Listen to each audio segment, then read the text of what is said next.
Hello, this is News Live on Viewer Television. I am Janfa Okolo. The headlines. Federal government awaits NSAS panel report from states. Troops repel ISOP attack in Damboy local government area of Borno State. Plus, military joins rescue efforts to tackle flooding in Vancouver, Canada. Federal government will allow the system to exhaust itself and will therefore wait for pronouncements from state governments, which set up panels to probe police brutality in the country, President Muhammadu Buhari has said. The president spoke Thursday at State House, Abuja, while receiving in audience Anthony Blinken, United States Secretary of State, on the recent removal of Nigeria from watch list of countries violating religious freedom, which Blinken said was based on facts. President Buhari expressed the country's appreciation, noting that there was freedom of worship in Nigeria and no one is discriminated against on the basis of his or her faith.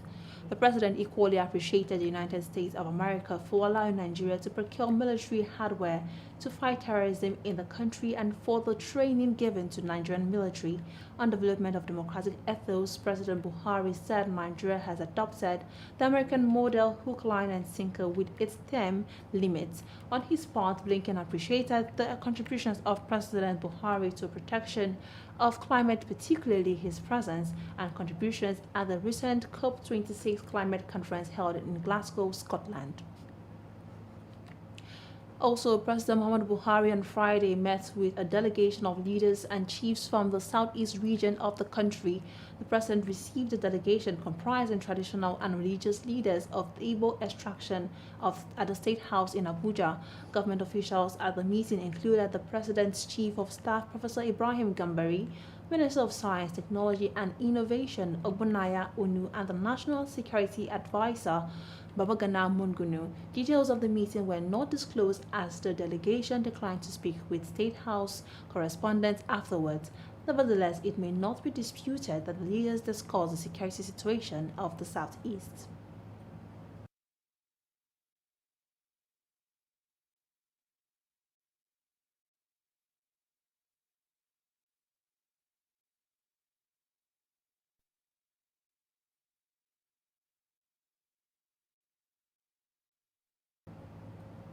While troops of 25 Task Force Brigade of the Operation Hadinkai in Damboy local government area of Borno State have successfully repelled an attack by a group of Islamic State of West Africa province ISWAP in the early hours of Friday.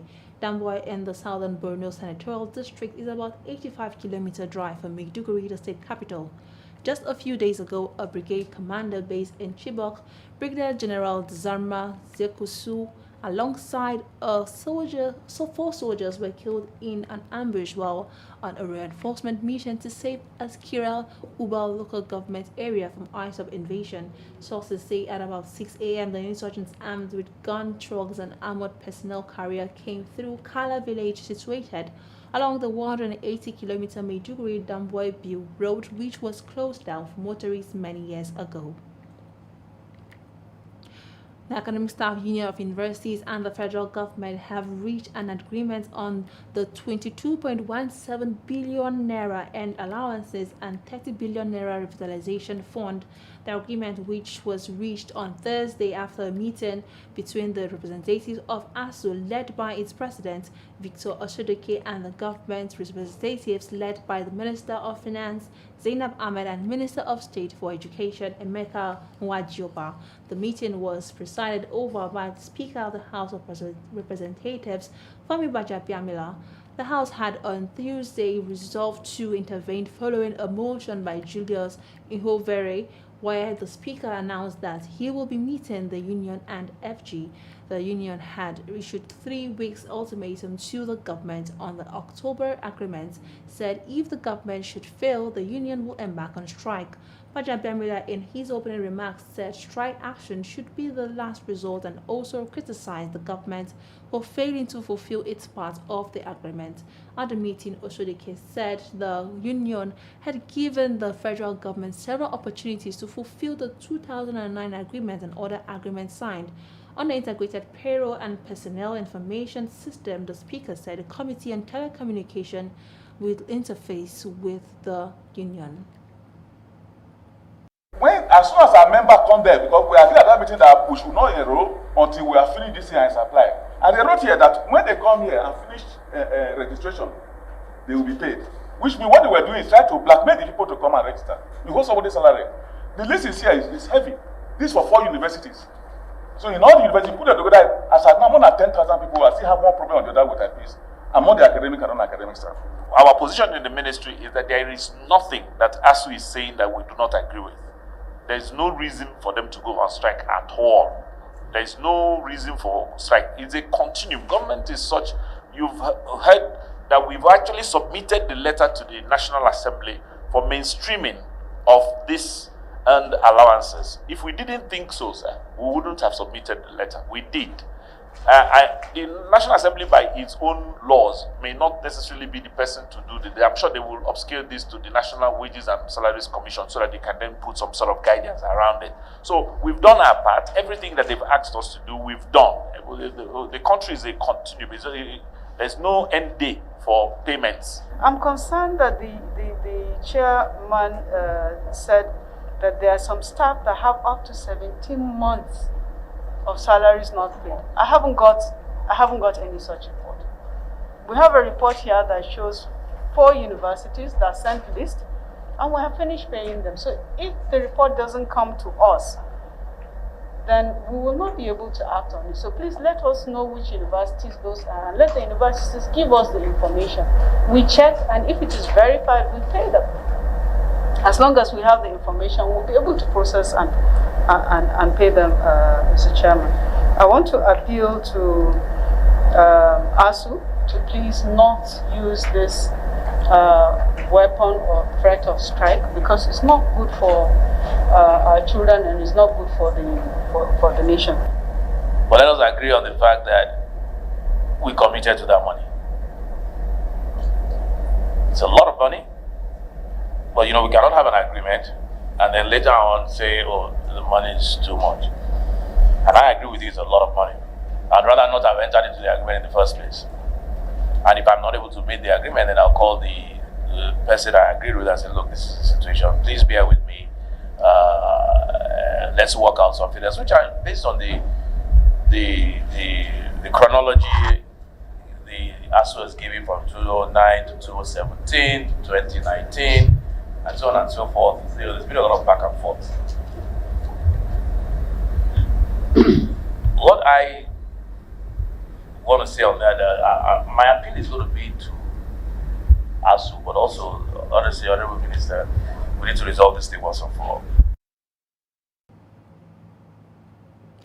The Nigerian Meteorological Agency says it will introduce a Doppler weather system to monitor weather up to 400 kilometers. Professor Mansour Bako, Director General of the agency, stated this at the presentation of a 3-year multi-scale flooding monitoring and assessment services for West Africa to reduce risk and manage flood disasters. The presentation of the service was done by the Center for Space Science, Technology and Education, Ile-Ife, and Activity Center of the National Space Research and Development Agency in Abuja. Represented by Bashir Saad, Director of Engineering and Technology Services, Bako said the agency was migrating from its conventional ways of monitoring weather to more automatic weather means. He added that the system will be officially launched in December and strategically sited in Kano, Port Harcourt, Abuja, and Lagos to cover the whole country.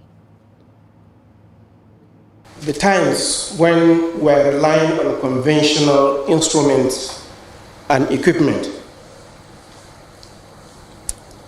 to get our weather data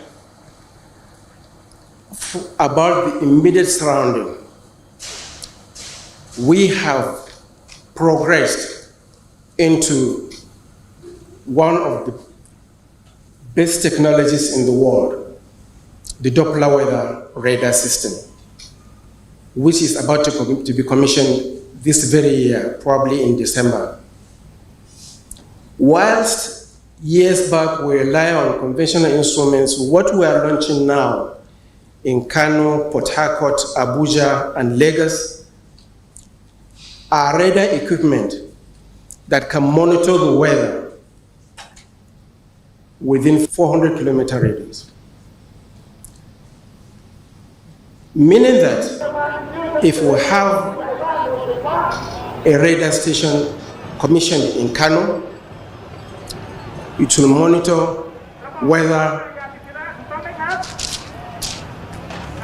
in Sokoto within 400 kilometers, Gusau, as far as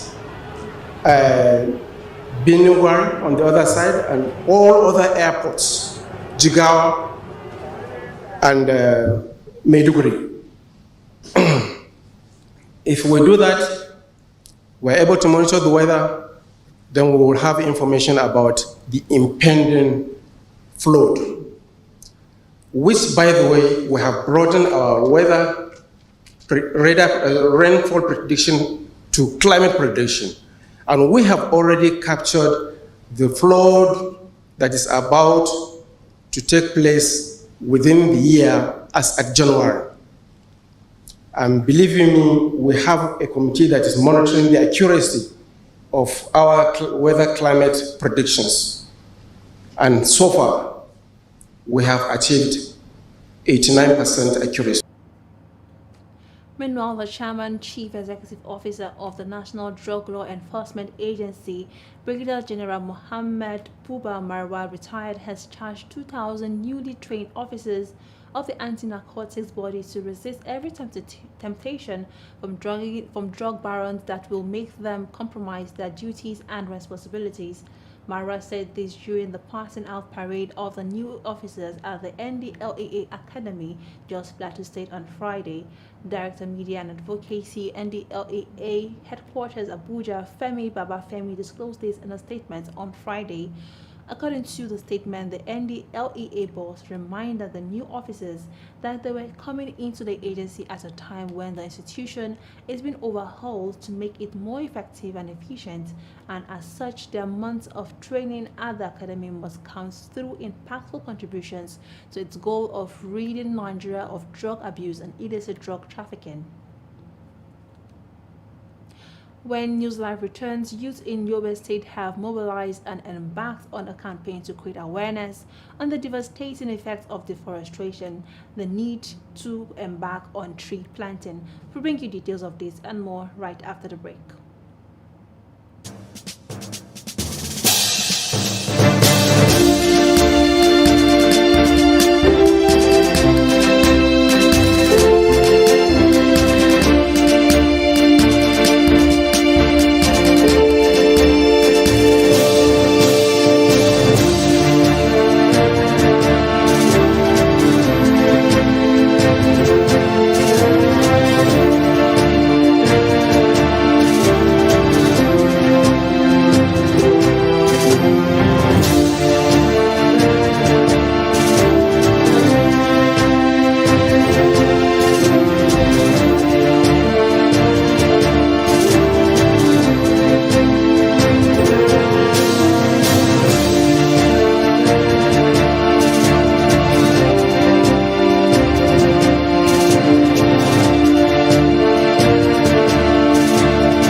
Welcome back. If you are just joining us, this is News Live, a recap of our top stories.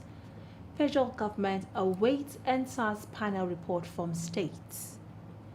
Troops repel ISOP attack in Damway local government area of Borno State. Plus, military joins rescue efforts to tackle flooding in Vancouver, Canada. Now, youth in Yobe State have mobilized and embarked on a campaign to create awareness on the devastating effects of deforestation and the need to embark on tree planting. This youth says it is part of efforts to conserve and save the environment from further degradation arising from changing climatic conditions in the Sahara sub-region, which has led to declining food production, rainfall, and increase in temperature in the state. The youths who come under the aegis of Youth for Nature on Friday in Damaturu say the state more than ever